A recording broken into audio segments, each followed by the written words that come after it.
Structural isomerism का अंतिम part है टाउटोमेरिज्म। टाउटोमेरिज्म के लिए वो पुराना ही डेफिनेशन, कंपाउंड्स जिसका मॉलिक्यूलर फार्मूला सेम, फिजिकल और केमिकल प्रॉपर्टीज अलग अलग, जो चीज़ सब में कॉमन आता है, compounds molecular formula same, physical और केमिकल प्रॉपर्टीज डिफरेंट, जिसका कारण, इंपॉर्टेंट पॉइंट याद रखिएगा, एक पर्टिकुलर कंपाउंड होगा जिस कंपाउंड में एटम और बॉन्ड का ट्रांसफर होगा। जैसे एग्जांपल देखिए, हमने एक कंपाउंड लिया एसीटोन,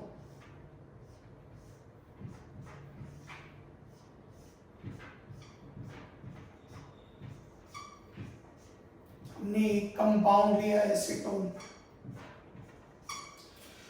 उस एसीटोन मॉलिक्यूल के अंदर ये हो गया एटम का ट्रांसफर और ये हो गया बॉन्ड का ट्रांसफर। क्यों और कैसे, इसका जवाब भी आपको मिल जाएगा। कन्वर्ट हुआ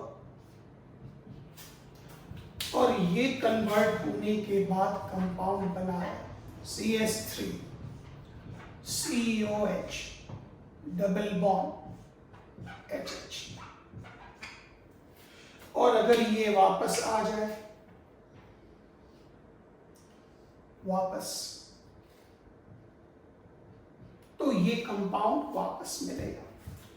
तो due to formation of different compounds by transfer of atom and bond inside a molecule, एक मॉलिक्यूल के अंदर एटम का ट्रांसफर, बॉन्ड का ट्रांसफर होगा, अलग कंपाउंड का निर्माण होगा, और ये दोनों आपस में इंटर कन्वर्टेबल होंगे, मतलब इस कंपाउंड का कन्वर्शन इसमें होगा और इसका कन्वर्शन इसमें होगा। इस प्रकार के कंपाउंड के पेयर्स को हम लोग नाम देंगे टाउटोमर्स, और इस घटना को हम नाम देंगे टाउटोमेरिज्म।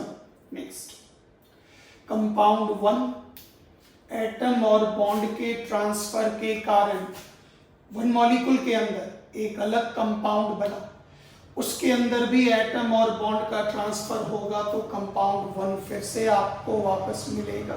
तो इस प्रकार के आइसोमर्स को नाम देंगे टाउटोमर्स। तो it is a type of functional isomerism. Functional अलग है तो फिर इसको अलग क्यों किया गया? अलग इसलिए किया गया क्योंकि इसमें ये दोनों कंपाउंड इंटर कन्वर्टेबल होते हैं and they are in dynamic equilibrium, मतलब the rate of forward of compound 1 into 2 is equal to rate of conversion of compound 2 into 1। Equilibrium मतलब 1 से 2 में परिवर्तन की दर और 2 से 1 में परिवर्तन की दर बराबर होती है, मतलब ये दोनों इंटर कन्वर्टेड होते हैं। मतलब एक तरफ 1 का परिवर्तन 2 में हुआ, तो जब तक 2 में होगा तब तक 2 का परिवर्तन 1 में हो चुका होता है। इस प्रकार के कंडीशंस को नाम देते डायनेमिक इक्विलिब्रियम।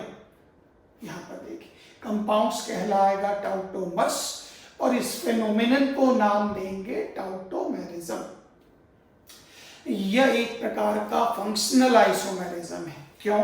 आप गौर करें, इस कंपाउंड का फंक्शनल ग्रुप CO इसलिए नाम दिया गया कीटोफॉर्म,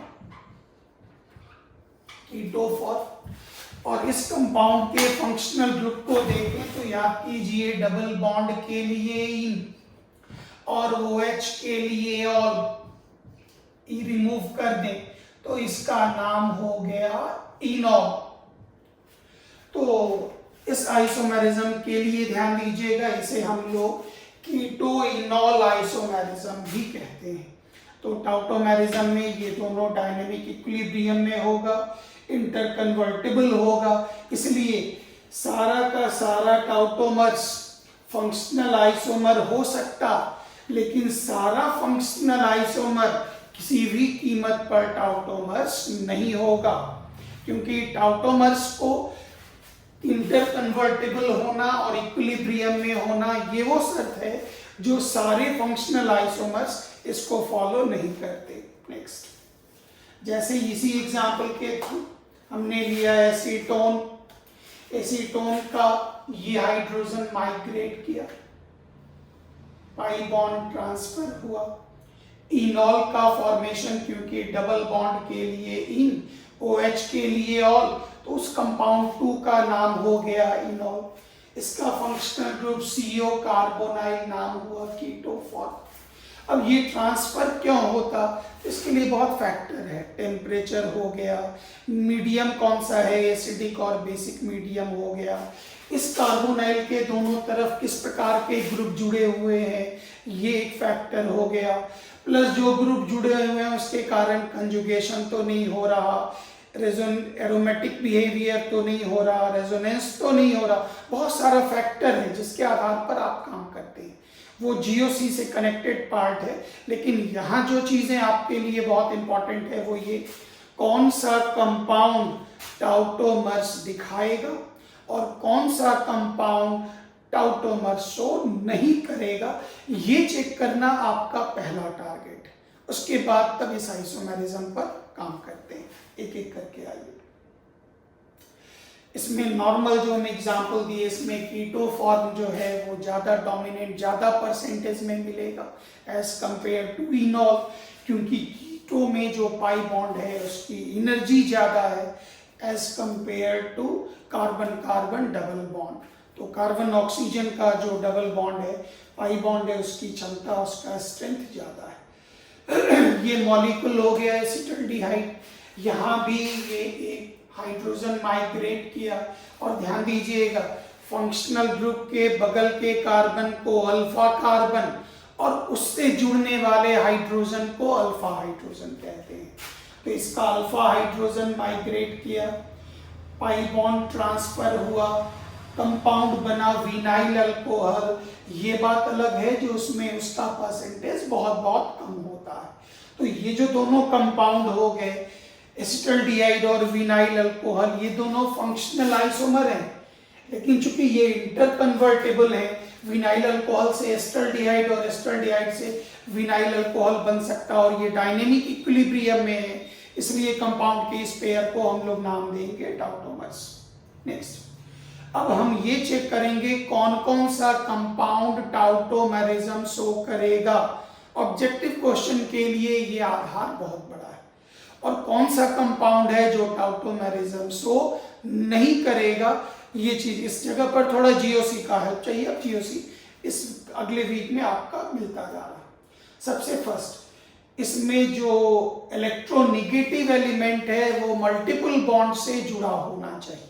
निगेटिव एलिमेंट जैसे ऑक्सीजन, नाइट्रोजन वगैरह, वो मल्टीपल बॉन्ड मतलब वो डबल बॉन्ड बनाए, नाइट्रोजन ट्रिपल बॉन्ड बनाए, डबल बनाए, ये इसकी एक शर्त है। और सबसे इंपॉर्टेंट कंडीशन है अल्फा कार्बन पर, मतलब फंक्शनल ग्रुप CO कार्बोनाइल, उसके लेफ्ट या राइट या दोनों ओर जो कार्बन होगा नाम देंगे अल्फा कार्बन, और उससे जुड़ने वाला हाइड्रोजन कहलाएगा अल्फा हाइड्रोजन। और इसे एसिडिक हाइड्रोजन भी कहते हैं क्योंकि H+ रिमूव हो जाता आसानी से और वो रेजोनेंस स्टेबलाइज्ड हो जाता, इसलिए इंट्रामॉलिक्यूलर हाइड्रोजन बॉन्ड भी बनाता। कंडीशन बताते जाते हैं। तो सबसे आसान तरीका आप ऐसे ढूंढिएगा, जब CO ketone carbonyl functional group में से दोनों में से किसी एक तरफ, दोनों में से किसी एक तरफ या दोनों तरफ अगर अल्फा हाइड्रोजन मौजूद हो, मतलब CO के एक तरफ या तो CH3 मिथाइल ग्रुप या CH2 मिथिलिन ग्रुप या CH मिथाइलिन ग्रुप कोई भी मौजूद हो, तो वो टाउटोमेरिज्म दिखाएगा। एकदम क्लियर हो जाएगा, बहुत इजी सा पार्ट। यहां पर देखिए, अगर दोनों तरफ अगर इलेक्ट्रॉन विड्रॉविंग ग्रुप है, CH2 के दोनों तरफ इलेक्ट्रॉन विड्रॉविंग ग्रुप है जो इलेक्ट्रॉन को खींचता है, तो टाउटोमेरिज्म का ये काम और ज्यादा इन्फ्लुएंस्ड होगा और ज्यादा इनॉल में परिवर्तन होगा। एक एक करके देखें। टाउटोमेरिज्म के लिए एक छोटा सा एग्जांपल है, जब कभी भी ऐसी नौबत आए जो हाइड्रोजन का माइग्रेशन दो एटम के बीच में हो रहा, मतलब दो एटम है जो मल्टीपल बॉन्ड से जुड़ा हुआ, और अगर हाइड्रोजन एक एटम से निकलकर दूसरे में आ जाए तो दो को डाई बोलते, इसलिए सिस्टम का नाम होता डाइड सिस्टम। ऐसे जानने के लिए अगर हाइड्रोजन तीन एटम के बीच में वन एटम से लेके थर्ड एटम पर ट्रांसफर हो तो उसे ट्राइड सिस्टम भी कहते हैं। अगर वो कंजुगेटेड हुआ तो वो 1,5 पर भी हो सकता, 1,7 पर भी हो सकता। एग्जाम्पल बताते जाते हैं। यहां पर गौर करिए, ये हाइड्रोजन एटम नंबर 1 2 3 1 2 3, तो इस कार्बन से निकलकर इस ऑक्सीजन पर जा रहा, तो इसे नाम देंगे ट्राइड, ट्राई माने 3, ट्राइड सिस्टम नाम देंगे। उसी तरह से ये 1,5 भी हो सकता, 1,7 भी हो सकता। बायोमोलिक्यूल्स में एक जगह ये मिलेगा, साइक्लिक स्ट्रक्चर में आपको मिलेगा। नेक्स्ट टाइम इन कंपाउंड को कॉपी पर लिखकर आप स्ट्रक्चर बनाते जाएंगे। इसके द्वारा आप ये पता लगा सकते कौन कौन सा कंपाउंड टाउटोमेरिज्म दिखाएगा और कौन सा कंपाउंड टाउटोमेरिज्म नहीं दिखाएगा। ऑब्जेक्टिव में इसी पर फोकस करना है। जो आपको 4 कंपाउंड हम देंगे, कौन सा टाउटोमेरिज्म दिखाएगा, कौन सा नहीं दिखाएगा, ये बस आपको खाली चेक करना है। बाकी टाउटोमेरिज्म में इस पर फोकस करना है। जीओसी के बाद फिर आप इसको ये भी कवर कर सकते हैं जो इनॉल किसमें परसेंटेज ज्यादा होगा, इन चारों में सबसे ज्यादा स्टेबल कौन होगा, ये चीज जीओसी से कनेक्टेड है। रेजोनेंस, एरोमेटिसिटी, उसके बाद आपको कंजुगेटेड सिस्टम वगैरह से ये कनेक्टेड पार्ट यहाँ पर है। एल्डिहाइड ग्रुप बना लीजिए। एल्डिहाइड का फंक्शनल ग्रुप के बगल का कार्बन अल्फा कार्बन हाइड्रोजन नजर आ रहा, टाउटोमेरिज्म दिखाएगा। इस कीटोन को आप चेक कर लें, इधर भी फंक्शनल ग्रुप के इस तरफ 3 अल्फा हाइड्रोजन, 3 अल्फा हाइड्रोजन मौजूद हो गया, समझ जाइए टाउटोमेरिज्म दिखाएगा। वो कार्बोनिल ग्रुप, वो कीटो ग्रुप, चूंकि एल्डिहाइड कीटोन पर फोकस कर रहे तो वो आपको आराम से शो करेगा। किसी एक तरफ हो या दोनों तरफ हो, टाउटोमेरिज्म की यही शर्तें हैं। सबका स्ट्रक्चर बनाते हुए आप चेक करेंगे। अब जरा हमको इस एग्जाम्पल पर बताने दीजिए, कौन सा कंपाउंड है जो टाउटोमेरिज्म नहीं दिखाएगा, तब वापस जाने में बहुत कंफर्टेबल लगेगा। गौर से देखिए, दिस इज द कंपाउंड बेंजोल्डिहाइड। ये हो गया फंक्शनल ग्रुप। फंक्शनल ग्रुप के बगल का कार्बन अल्फा कार्बन। इस अल्फा कार्बन की वैलेंसी काउंट करें, 1 2 3 4, there is no alpha hydrogen. इधर तो H है, अल्फा कार्बन ही नहीं है, इसका मतलब ये कंपाउंड टाउटोमेरिज्म शो नहीं करेगा। नेक्स्ट, इस पर है फंक्शनल ग्रुप CO कार्बोनाइल। इस कार्बन की वैलेंसी 1 2 3 4 पूरा, देयर इज नो हाइड्रोजन। बगल वाला carbon alpha carbon, but there is no hydrogen, alpha पर कोई हाइड्रोजन नहीं है। इसका मतलब ये भी आपको किसी भी कीमत पर टाउटोमेरिज्म शो नहीं करेगा। फिर आ जाइए बेंजोफिनोल, दिस इज कार्बोनिल ग्रुप। इस पोजीशन पर आइए, दिस इज कार्बन, वैलेंसी 1 2 3 4, मतलब कोई भी अल्फा हाइड्रोजन नहीं। उस तरफ चले, 1 2 3 4, कोई भी अल्फा हाइड्रोजन नहीं है, मतलब वापस यहां पर आइए। इस पोजीशन से बेहतर आइडिया लगेगा। CO easy method, CO group के बगल में, चाहे वो लेफ्ट हो या राइट हो, अगर CH3 मौजूद हो या CH2 मौजूद हो या CH मौजूद हो, तीनों में से कोई भी एक मौजूद हो तो वो टाउटोमेरिज्म दिखाएगा। और जिसमें ये चीजें मौजूद नहीं हो, सिर्फ कार्बन मौजूद हो, हाइड्रोजन वगैरह है ही नहीं, वो किसी भी कीमत पर टाउटोमेरिज्म नहीं दिखाएगा। एल्डिहाइड कीटोन का ये पॉइंट ध्यान में रखिएगा, ये तो इनॉल में मदद करेगा। आगे आए, इन कंपाउंड का आप स्टॉप करके इन कंपाउंड का आप स्ट्रक्चर खुद से बनाएं, खुद देखें। ये CS2 इस कार्बोनाइल ग्रुप के एक तरफ, यहाँ बीच का जो हाइड्रोजन होता है इलेक्ट्रॉन विड्रॉविंग ग्रुप के बीच का हाइड्रोजन अल्फा कार्बन से जुड़ने वाला, उसको एसिडिक हाइड्रोजन कहते हैं। और एसिडिक हाइड्रोजन जब भी होगा इनॉल फॉर्मेशन उतनी आसानी से होगा। इलेक्ट्रॉन विड्रॉविंग ग्रुप होने पर इनॉल ट्रांसफर आसानी से होगा, नहीं तो कीटोन ही ज्यादा मिलेगा, क्योंकि कार्बोनाइल ग्रुप का pi bond carbon carbon double bond की तुलना में ज्यादा स्टेबल होता है। Next, this is the example जो हम आपको बता दिए, कि इसमें एसिडिक हाइड्रोजन अल्फा हाइड्रोजन नहीं होने के कारण ये किसी भी कीमत पर टॉटोमेरिज्म शो नहीं करेगा। यहाँ पे आइए, सबसे पहले हम एक कंपाउंड ले रहे हैं, जरा आप इस कंपाउंड को समझने की कोशिश करें। CH3CO ग्रुप का नाम होता है एसिटाइल, याद होगा CH3COCl का नाम acetyl chloride, this is acetyl. अगर एसिटाइल ना हो, यहां पर हाइड्रोजन हो, तो याद कीजिए CH3C डबल बॉन्ड हो, O इसका नाम हो गया एसिटेट, उसका नाम हो गया इथाइल, तो पूरे का नाम हो गया इथाइल एसीटेट, तो नाम हो गया इथाइल एसीटेट। दूसरा नाम दे सकते एसिटाइल ग्रुप। एसिटिक, याद कीजिए ये नहीं होता, H होता, तो ये ईस्टर बना, एसिटिक एसिड का ईस्टर बना, तो नाम हो गया एसिटिक ईस्टर। तो ये पहला कंपाउंड, एक छोटी सी कहानी सुन ले, क्योंकि इसी कंपाउंड से टॉटोमेरिज्म के बारे में पूरी दुनिया में डिटेल जानकारी मिली। तो ये कंपाउंड था आपका इथाइल एसीटोएसीटेट EAA। इस कंपाउंड को अगर गौर से देखें तो ये CO ग्रुप हो गया, कार्बोनाइल ग्रुप, कीटो ग्रुप। ये कीटो नहीं हुआ, ये ईस्टर का ग्रुप, ईस्टर का कार्बोजाइलेट।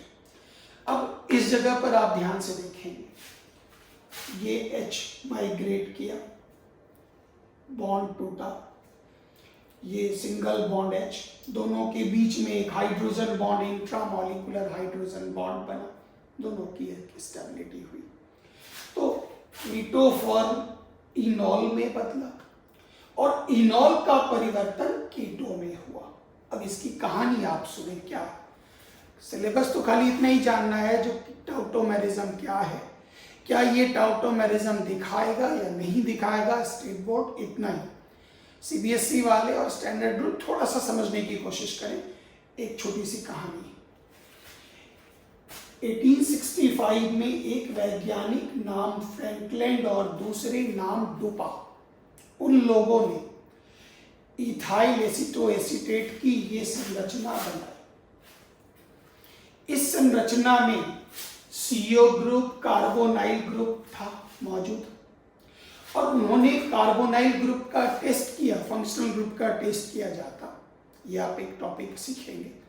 तो उसमें कार्बोनाइल ग्रुप के लिए उन्होंने HCN डाला, साइनोहाइड्रिन बना, हाइड्रोक्साइलेमाइन डाला, ऑक्सीजन बना, फिनाइल हाइड्रोजीन डाला, फिनाइल हाइड्रोजोन बना। मतलब इस ये नहीं समझ में आया, टेंशन नहीं लेना, इन लोगों ने ये डालकर ये टेस्ट करके बताया जो कीटोन ग्रुप मौजूद है, इसलिए इथाइल एसीटोएसीटेट की ये संरचना होगी। 1865 में इंडिपेंडेंटली एक वैज्ञानिक काम कर रहे थे, नाम था गुथर।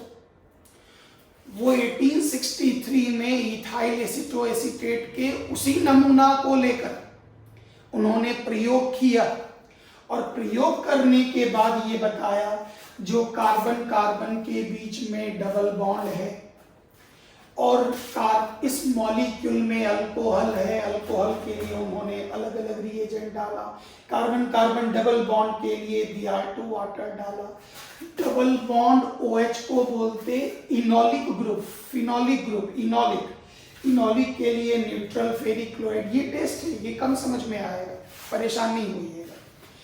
इस पूरे को डालकर ये पता लगाया गया जो इसमें डबल बॉन्ड है और OH, कार्बन कार्बन के बीच में डबल बॉन्ड है और OH। दूसरी तरफ फ्रैंकलैंड एंड डुपा शो कर रहे थे उसी कंपाउंड को लेकर जो नहीं इसमें कीटोन है। अब गुथर ने कहा जो सर आपका स्ट्रक्चर गलत है। इन्होंने पूछा क्यों, बोले सर आप बोलते हैं कीटोन ग्रुप है, हम आप ही का सैंपल लेकर जब हम टेस्ट करते हैं तो हमको कार्बन कार्बन के बीच में डबल बॉन्ड का टेस्ट मिल रहा, डबल बॉन्ड शो कर रहा। आप बताइए कार्बन के बीच में डबल बॉन्ड कहाँ है? ये दोनों कोई जवाब नहीं दे पाए। फिर इन्होंने बोला सर इसमें अल्कोहल है, मेरे ग्रुप में देखिए हम अल्कोहल पर सोडियम डाल रहे हैं, हाइड्रोजन गैस निकल रहा, अल्कोहल पर रिएक्शन कर रहे हैं, अल्कोहल शो कर रहा। सर आप बताइए अल्कोहल कहाँ है? अब इन लोगों ने गुथर के ही इथाइल एसीटोएसीटेट का सैंपल लिया और उन्होंने कीटोन ग्रुप का टेस्ट करके बताया। बोला अब तुम बताओ तो इसमें कीटोन है, तुम्हारे वाले में कीटोन कहाँ है? ये कीटोन तो हो ही नहीं, ये तो ईस्टर वाला ग्रुप है, कार्बोजाइलेट ग्रुप। तो दोनों में काफी लंबा विवाद चला। मतलब गुथर का कहना था EAA का ये स्ट्रक्चर होगा और फ्रैंकलिन और डुपा का कहना था नहीं EAA का ये स्ट्रक्चर होगा। काफी लंबे समय तक इन दोनों में विवाद चलता रहा। अब इस विवाद को सॉल्व किया गया नॉर के द्वारा। नॉर ने 1910 में, आप सोच सकते हैं कितने दिनों बाद, उन्होंने कहा आप भी सही हैं और आप भी सही हैं। पूरी दुनिया अचंभित हो गई, जो दोनों का दोनों सही कैसे हो सकता है? उन्होंने कहा दोनों ही संरचना सही है।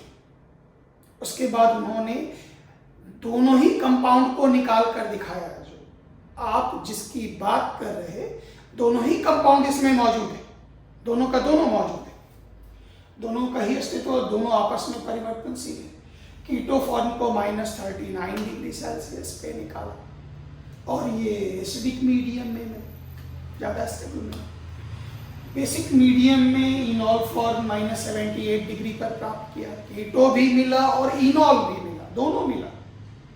उन्होंने बोला जो EAA के एक सैंपल में कीटोन का मॉलिक्यूल भी होता और इनॉल का मॉलिक्यूल भी होता। जरूरत पड़ने पर कीटो इनॉल में बदल सकता और इनॉल कीटो में बदल सकता और ये इंटर कन्वर्टेबल होता। और दोनों का उन्होंने सबूत भी दिया, दोनों का इन्होंने सबूत भी दिया जो ये दोनों चीजें पाई जाती हैं, ये आपस में परिवर्तनशील होती। इसलिए इस फंक्शनल आइसोमेरिज्म को एक नया नाम दिया गया, हो गया टॉटोमेरिज्म। इसमें कीटो को परिवर्तन इनॉल में होता है। इस प्रक्रिया को नाम देते इनोलाइजेशन। कीटो जो इनॉल में परिवर्तित हुआ। अब कीटो और इनॉल में कौन स्ट्रक्चर डोमिनेंट होगा? तो नॉर्मल कंडीशंस में जब इलेक्ट्रॉन विड्रॉविंग ग्रुप नहीं है तो कीटो फॉर्म हमारा ज्यादा स्टेबल होता। और ये टेम्परेचर पर सॉल्वेंट मीडियम एसिडिक है या बेसिक, प्लस स्ट्रक्चरल फैक्टर, ये बहुत इंपॉर्टेंट फैक्टर है। GOC के बाद इसको 10 मिनट के लिए कवर कर देंगे। इसमें क्या है स्ट्रक्चरल फैक्टर में, अगर वो मॉलिक्यूल कंजुगेटेड हुआ, अभी आपको थोड़ा सा एग्जांपल दिखाते हैं, 1-2 एग्जांपल, ज़्यादा नहीं, 1-2 एग्जांपल। अगर वो इंट्रामॉलिक्यूलर हाइड्रोजन बॉन्ड बना रहा है, कंजुगेशन है, उसमें अगर एरोमेटिसिटी है तो इस केस में इनॉल परसेंटेज आपको ज़्यादा मिलेगा, इनॉल की स्टेबिलिटी आपको ज़्यादा मिलेगी।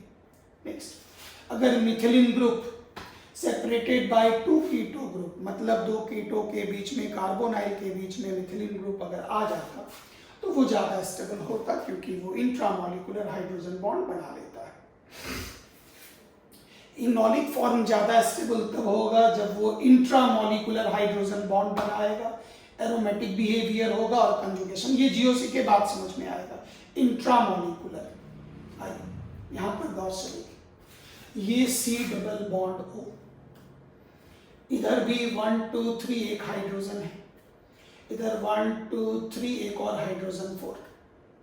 यहाँ से हाइड्रोजन माइग्रेट किया, यहाँ से वापस आया, बन गया OH और यहाँ बना डबल बॉन्ड। ये बेंजीन की तरह स्टेबल हो गया, इसकी रेजोनेंस एनर्जी हाई, इसलिए ये फॉर्म कहलाया इनॉलिक फॉर्म और ये ज्यादा स्टेबल होगा। Aceto acetone, this is acetyl, this is acetone, ये नहीं होकर H होता तो एसीटोन। गौर करिए, माइग्रेट किया, पाई बॉन्ड ट्रांसफर हुआ, यहां से क्यों नहीं, आप खुद ही आगे बढ़ेंगे तो GOC के बाद ये जवाब खुद से सीख जाएंगे। ट्रांसफर हुआ, बना इंट्रामॉलिक्यूलर हाइड्रोजन बॉन्ड, स्टेबिलिटी बढ़ गई। नेक्स्ट, इस कंपाउंड को लीजिए, नाम एसिटोफिनोन, इसकी valency 1 2 3 4, there is no hydrogen, लेकिन उस छोर पर H पाई ट्रांसफर, इनॉल का फॉर्मेशन हुआ। फिर नेक्स्ट यहां भी आ जाएगी CO, ट्रांसफर वापस, ट्रांसफर वापस, पूरा यहां से यहां तक ये जा सकता और स्टेबलाइज हो सकता। तो कम समझ में आए तो आप एकदम सिंपल तरीके से टाउटोमेरिज्म का डेफिनेशन ध्यान में रखें। फर्स्ट, कंपाउंड जिसका मॉलिक्यूलर फॉर्मूला से, जिसका फिजिकल और केमिकल प्रॉपर्टीज डिफरेंट, उसका कारण क्या है? किसी एक मॉलिक्यूल के अंदर एटम और बॉन्ड का ट्रांसफर हो, जिसके कारण अलग अलग फंक्शनल ग्रुप की प्राप्ति होगी। इसकी फंक्शनल ग्रुप, इसकी फंक्शनल ग्रुप अलग अलग, और ये वापस बैक कन्वर्ट होगी, और दोनों इक्विलिब्रियम में, मतलब जिस रफ्तार से कीटो का परिवर्तन इनॉल में होगा उसी रफ्तार से इनॉल का कीटो में। Equilibrium does not mean 50-50। Equilibrium मतलब ये नहीं कि ये 50 मिलेगा, ये 50 मिलेगा, ये 30 70 90 10 कुछ भी मिल सकता, ये अलग अलग सबका होता। नेक्स्ट, इस कंपाउंड को गौर से देखें, CO, CH2, CO, CS2, CO, CS2, ध्यान दीजिएगा, इसका 2 हाइड्रोजन, एक हाइड्रोजन ट्रांसफर जुड़ा, फिर बगल का एक हाइड्रोजन ट्रांसफर पाई ट्रांसफर, एक हाइड्रोजन ट्रांसफर पाई ट्रांसफर, और गौर करिएगा ये बनेगा, और इसमें भी alternate double single double single double single conjugation हो गया, रेजोनेंस स्टेबलाइज्ड हो गया, इसलिए इसमें इनॉल परसेंटेज बहुत बहुत ज़्यादा मिलेगा। एग्जाम्पल ढेर सारा है, लेकिन आप एकदम ध्यान से पूरे पर वापस चलें। ये टॉपिक आपका कंप्लीट हो गया।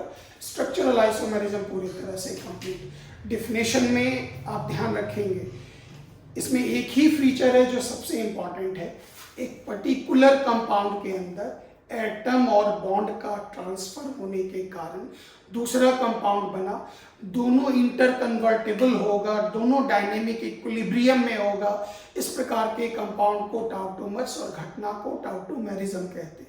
कौन सा कंपाउंड टाउटोमेरिज्म दिखाएगा और नहीं दिखाएगा, इसको आप ऐसे शो कर सकते हैं जिसमें कार्बोनाइल ग्रुप में से दोनों में से किसी एक तरफ अल्फा कार्बन पर हाइड्रोजन हो जाए तो टाउटोमेरिज्म शो करेगा। अब जिसमें हाइड्रोजन नहीं हो वो टाउटोमेरिज्म शो नहीं करेगा।